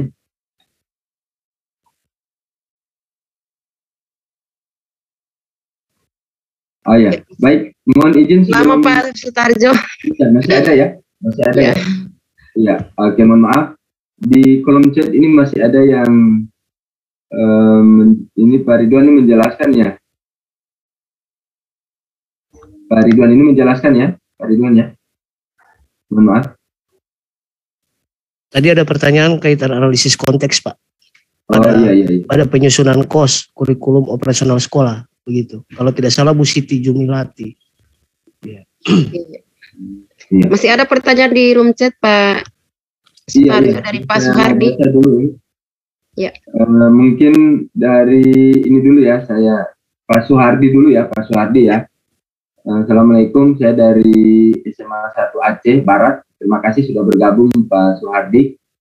Izin bertanya Pak narasumber, di kurikulum Merdeka, kalau tidak salah, untuk peserta didik diberikan materi sesuai dengan kemampuan yang dimilikinya. Menurut asesmen diagnosis, di awal terkait hal ini, bagaimana asesmen dalam penilaian di laporan hasil belajar pada akhir tahun pelajaran? Iya, mohon izin untuk bisa dijelaskan kembali oleh Pak narasumber. Baik, di kurikulum Merdeka ini berbeda sama hasil rapot ya, hasil rapot dari K13 dengan kurikulum Merdeka. Nah, di kurikulum Merdeka ini ada 2 raport yang didapatkan oleh siswa. Raport hasil belajar dan raport dari proyek yang dilakukan. Nah, di raport proyek ini itu didapat pada saat di akhir semester, bukan di semester awal tapi di semester kedua. Nantinya pada saat penerimaan raport, orang tua mendapatkan raport hasil belajar siswa, kemudian yang kedua, orang tua mendapatkan raport dari hasil karya siswa. Jadi karya siswa itu misalnya dia di tema kewirausahaan, di situ dibuatkan dalam bentuk dokumentasi bahwa anak itu sudah bisa membuat makanan tradisional. Misalnya kalau di Gorontalo itu ada namanya ilabulo, kemudian milu siram, kemudian ada pembuatan dari makanan non beras. Jadi anak-anak itu sudah berkreasi. Nanti orang tua merasa bangga, oh ternyata anak saya di sekolah tidak hanya belajar pembelajaran, tetapi dia ada sesuatu yang khas berbasis proyek. Jadi misalnya kalau dia tema kewirausahaan, berarti siapa tahu anak ini karena bakatnya membuat makanan, dia bisa menjadi UKM, jadi juragan-juragan UKM untuk misalnya dia menjadi ownernya Piasa Ronde, ownernya dari Sulaman Karao yang ke depan 10 tahun akan datang atau 15 tahun akan datang. Nah, jadi seperti itu. Kemudian terkait dengan proyek lainnya, jadi orang tua akan diperlihatkan dokumentasi hasil karya anak itu. Jadi ada rasa kebanggaan istilahnya. Kalau dulu saya terima rapot hanya berdasarkan nilai. Nah, sekarang sudah ada hasil karya yang dilihat orang tua. Seperti itu, Pak. Terima kasih. Ya, baik. Terima kasih untuk jawaban dari Pak narasumber. Kami kembali mengingatkan pada seluruh peserta yang ada di room, ini absensinya sudah kami kirim di room chat, jadi bisa lihat langsung dan tolong untuk bisa mengisi absensi. Ini kami lihat ada kurang lebih 113 peserta yang hadir di room meeting pada malam hari ini. Oke, masih ada waktu, Bapak Ibu. Kami kembali memberikan kesempatan. Ini hanya penguatan saja ya, penguatan dari Pak Mudin Kaharu. Adakah SD juga akan memperoleh 2 raport? Ini pertanyaan saja ini Pak narasumber. Apakah SD juga peserta didiknya mendapatkan 2 raport? Seperti itu. Ya, benar. Semua jenjang akan mendapatkan 2 raport di akhir semester ya. Jadi untuk semester 1 dia hanya raport hasil belajar siswa. Tetapi kalau di semester kedua dia akan mendapatkan hasil raport hasil karya siswa yang sudah dilaksanakan 2 tema. Kalau di SD kan 2 tema 1 dan tema 2. Nah, itu hasil tema terkait dengan proyek itu akan diperlihatkan guru ke orang tuanya pada saat terima raport. Nah, ini di sini ada kebanggaan tersendiri yang biasanya orang tua selama ini tidak melihat, oh ternyata anak saya ini di proyek ini dia bisa membuat sulaman karao atau sulaman kerawang. Nah, sekarang dia bisa lihat langsung, oh ternyata anak saya bisa membuat sulaman kerawang, anak saya bisa memasak makanan tradisional, anak saya bisa membuat roket air dan sebagainya. Jadi ada kebanggaan tersendiri. Dan siswa juga pada saat terima rapot itu bisa memperlihatkan hasil karya ke orang tua bersama wali kelasnya. Nah, sama seperti kita dulu, pada saya masih ingat waktu saya di Pramuka, itu kan saya ikut lomba-lomba. Nah, saya senang sekali pada saat di Pramuka itu saya bisa membuat lomba membuat kemah yang bagus, lomba untuk membuat peralatan semafor dengan bendera yang sebaik mungkin, dan itu di akhir saya dikasih lihat foto-fotonya. Nah, kalau ini adalah karya dari masing-masing siswa. Jadi apalagi TK, kalau TK dia berbasis foto. Jadi setiap kegiatan itu setiap hari gurunya main foto apa yang dilakukan oleh siswa. Nah, pada saat di hasil rapot, foto-foto itu dikasih lihat ke orang tua. Jadi anak-anaknya sudah bisa buat apa di minggu ini, minggu kedua dia bisa buat apa, dokumentasinya dalam bentuk foto. Ya, demikian Pak Host. Baik, terima kasih Pak narasumber sudah banyak menjelaskan terkait dengan materi kita pada malam hari ini, yang tentunya saya yakin dan percaya ini masih ada yang ingin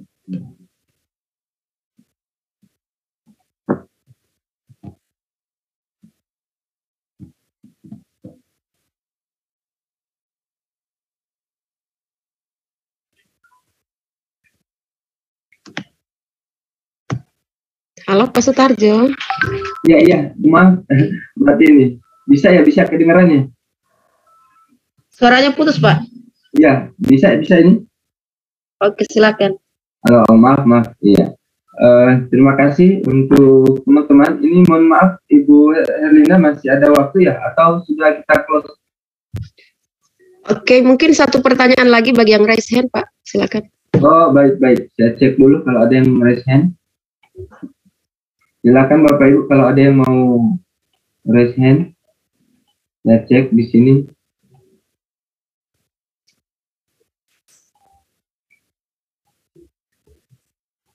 Oke, baik. Kayaknya sudah tidak ada lagi ini, Bu. Ada di kolom chat Pak, satu. Oh iya. Ada yang raise hand. Dari Ibu Jusmar kalau tidak salah. Ibu Johem.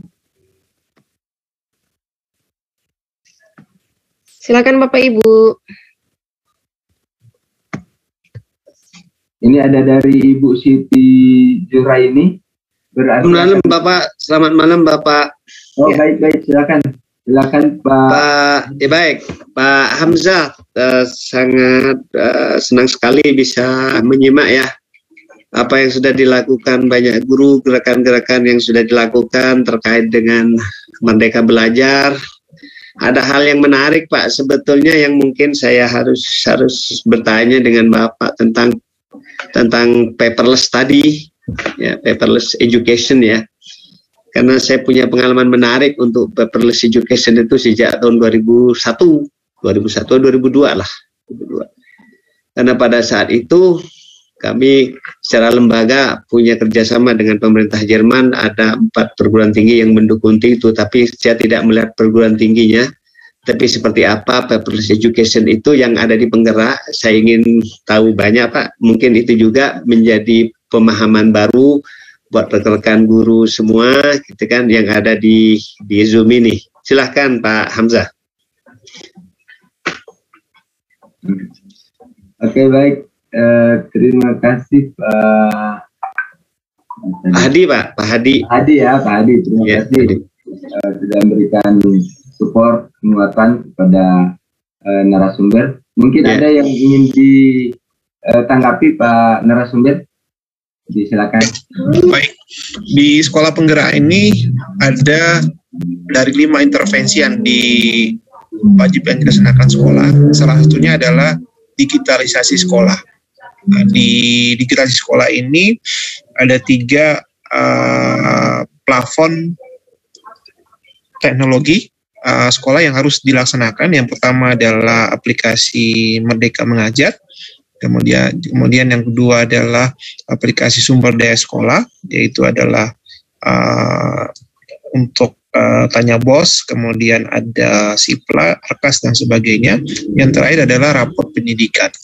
Nah, di sekolah binaan saya, dalam melaksanakan asesmen, baik asesmen diagnostik, itu sudah memakai aplikasi Merdeka Mengajar, sudah tidak pakai kertas lagi. Jadi sekolah pada saat siswa itu dimasukkan di dalam kelas yang ada di aplikasi ini. Kemudian yang kedua, gurunya langsung memberikan soal di dalam kelas, sehingga pada saat mereka ujian dari HP-nya atau dari gadgetnya, itu nilai langsung keluar Pak di kelas itu. Apakah nilai itu siswa yang nilainya merah, berarti dia perlu bimbingan. Nah, kalau dia nilainya cukup, berarti kan kita harus perlu ditingkatkan. Nah, kalau dia hijau, hijau itu artinya dia sudah 80 ke atas nilainya, itu akan kelihatan mana-mana siswa yang cakep, yang bisa kita berikan di olimpiade dan sebagainya. Nah, itu baru kita berbicara asesmen diagnostik. Nah, kalau kita sudah yang sekarang berlangsung ini adalah UTS. Di sekolah binaan saya, di SMP 10 dan SD 27, UTS-nya sudah memakai aplikasi Google Form ya. Google Form ini mereka menggunakan akun belajar.id. Nah, di sana sudah tidak memakai kertas, sehingga pada saat penilaian dan sebagainya itu mereka sudah terinput di suatu sistem di sekolah. Kemudian dari sisi surat menyurat, itu juga saya tekankan sekolah sudah menggunakan akun belajar ID, sehingga pada saat guru, kepala sekolah dan guru melakukan event rapat, dari HP-nya itu sudah ada notifikasi bahwa saat ini akan ada rapat dewan guru tanggal sekian, dan sudah tidak menggunakan undangan kertas lagi. Sama seperti yang sekarang trennya, kalau kita mau ada ponakan kita atau ada saudara kita mau nikah, sekarang sudah undangannya bukan undangan digital, sudah tidak memakai kertas. Nah, seperti itu sekolah-sekolah yang ada binaan saya. Jadi mereka sudah melaksanakan kurikulum merdeka dan sudah tidak menggunakan paperless di sekolahnya. Demikian Pak. Pak Hamzah, sedikit Pak Hamzah. Apakah model pembelajarannya juga sudah paperless? Dalam pengertian begini Pak, kalau saya waktu itu pendidikan itu memang tidak pernah pakai kertas. Kenapa demikian? Karena kami basicnya kan SMK teknologi Pak, saya di teknologi, saya dari balai besar. Jadi seluruh simulasi itu kan semua produk-produk simulasi buat anak-anak di level politeknik ya, itu sudah semuanya di industri itu semuanya sudah menggunakan otomatisasi, sehingga model rumus dan macam-macamnya itu sudah dalam bentuk simulasi, dalam bentuk kurva, dalam bentuk tayangan-tayangan grafis yang memang sudah bentuknya digital. Nah, yang jadi pertanyaan kita semua mungkin guru, bagaimana Pak mengajarkan rumus fisika? Apakah itu sudah dalam menu yang seperti itu, tidak perlu pakai kertas, semuanya sudah bisa tampil dalam laptop, katakanlah demikian, atau maupun handphone yang mereka miliki. Kalau demikian itu mahal sebetulnya ya, karena semuanya bergerak di teknologi. Sebetulnya mahal kalau hanya itu. Tapi kami sedikit menggarisbawahi sebetulnya di Eropa bergeraknya paperless education itu karena serentak dengan perkembangan teknologi di sana. Kami punya teknologi bangunan Pak sebagai basic nih pengetahuan. Pada saat kami memotong satu pohon yang usianya 30 tahun, maka orang Eropa memastikan untuk apa itu dibuat, gitu kan? Oh, ini buat kursi. Oke. Kalau dibuat kursi, maka perlakuan yang Anda harus lakukan adalah kursi Anda harus kuatnya, harus punya lifetime, punya umur itu 30 atau sampai 40 bahkan 50 tahun menunggu tanaman baru yang menggantikan tanaman atau pohon yang ditebang. Nah, artinya apa? Begitu mahalnya sebetulnya sebuah satu pohon yang dijadikan kertas sebetulnya itu.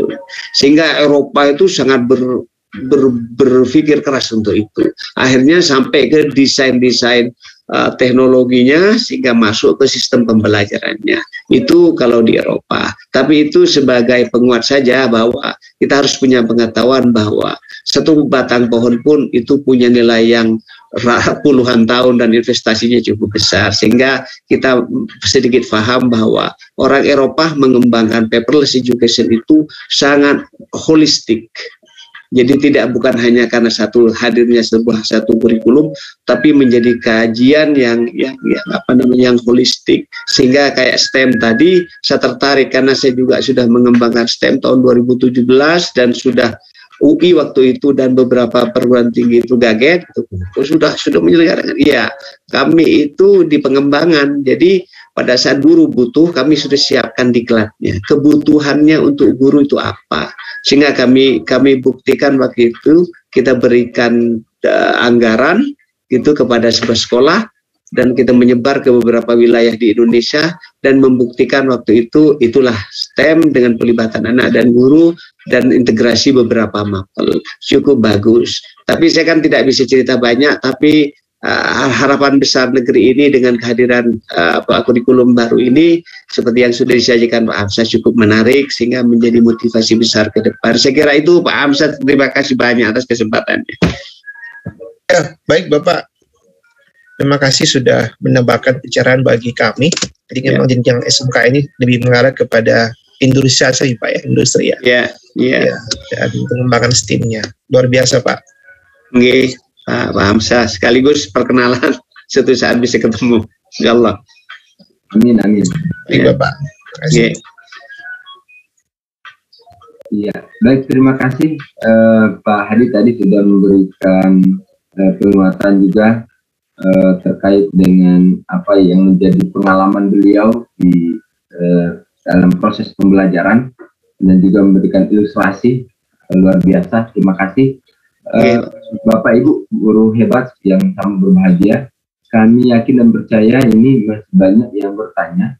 Ini di kolom chat juga mungkin terakhir Bapak Ibu ya, supaya bisa yang terakhir mungkin dari Bapak ini Supriyono, bagaimana solusi bila sebagian besar peserta didik belum memiliki sarana pendukung? Iya, contohnya belum memiliki handphone. Iya, mungkin apa yang menjadi solusi terkait dengan tadi ada digitalisasi sekolah. Oke, mohon pencerahannya Pak narasumber. Dan sekalian ini penanya yang terakhir. Baik. Saya sudah kasih contoh di awal di sekolah binaan saya yang TK tadi. Karena sebagian besar kan siswa di sana tidak menggunakan gadget karena memang benar mereka tidak bisa menggunakan gadget karena belum tahu membaca dan mengenal huruf. Pendekatan yang saya lakukan adalah pendekatan dengan media low spark tadi. Jadi memanfaatkan barang-barang bekas yang ada di sekitar sekolah untuk menjadi media pembelajaran di kelas. Nah, misalnya bagaimana mereka bisa merancang bangunan tower menara Telkomsel dan tower menara kalau di sini ada menara keagungan, itu miniatur dari menara Eiffel dengan menggunakan bambu-bambu, barang-barang bekas yang ada di sekolah. Itu mereka bisa membuat menara Telkomsel dan menara Eiffel di dalam kelas itu. Jadi tidak harus kemudian bagaimana mereka bisa menyusun membuat jalan kereta api dalam bentuk miniatur, itu bisa mengambil kerikil yang ada di luar ke sekolah untuk dibawa ke kelas. Jadi medianya tidak harus media yang mahal, jadi kita gunakan media yang ada di sekitar sekolah. Dan pembelajaran juga tidak harus di dalam kelas, pembelajaran harus di luar kelas. Saya kasih contoh, ada satu guru SD, dia menerangkan bagaimana proses gerhana matahari atau gerhana bulan di kelas. Pada saat dia menjelaskan ke siswa dengan metode ceramah, dan itu siswa tidak ada yang respon, tidak ada yang ngantuk. Mereka malah tidak mengerti apa yang dibilang oleh gurunya. Kemudian guru mencari inspirasi bagaimana cara belajar yang baik di kurikulum Merdeka. Dia melihat namanya ada satu aplikasi namanya, mungkin bisa dicatat, ayo belajar .kemdikbud.go.id. Nah, di sana ada berbagai praktik baik yang dilakukan oleh guru-guru di kurikulum Merdeka. Jadi dia melihat video itu dan besoknya dia membuat di rumah. Jadi bumi itu dibuat dalam bentuk bola plastik itu, kemudian ditulis di kertas, ditulis bumi, kemudian ditempelkan di bola plastik itu. Kemudian yang kedua, proses gerhana matahari dan gerhana bulan dibuatkan dalam bentuk senter, kemudian ditaruh kertas putih dan dinyalakan senternya, ditembakkan ke bulan. Kemudian di dalam kelas itu dibuatkan tiang untuk penyangga dari bola plastik itu, kemudian senternya dinyalakan, sehingga proses terjadi gerhana matahari itu langsung kontekstual yang ada di kelas, tidak hanya dalam bentuk ceramah. Nah, itu langsung dipraktekkan di sekolah besok paginya oleh guru, dan hasilnya luar biasa. Siswa langsung bisa melihat praktek proses gerhana matahari dan gerhana bulan dengan media senter tadi yang sederhana dan bola plastik yang ditopang dengan kayu, dan sambil nyanyi gurunya bisa menyanyikan proses terjadinya gerhana matahari dan gerhana bulan. Nah, itulah namanya pembelajaran project based learning yang selama ini kita sudah jarang dilakukan di sekolah. Nah, di kurikulum Merdeka itu sudah wajib dilaksanakan. Demikian dari saya. Dan sebagai closing statement, Bapak Ibu tidak usah khawatir bahwa pemerintah memberikan 3 opsi di tahun 2022 ini, yaitu silakan bagi sekolah yang masih menggunakan kurikulum 2013, silakan melaksanakan kurikulum 2013, dan sekolah yang sudah melaksanakan kurikulum darurat, yaitu kurikulum yang esensial, yang sederhana dari kurikulum 2013 karena masih pandemi, silakan melaksanakan itu.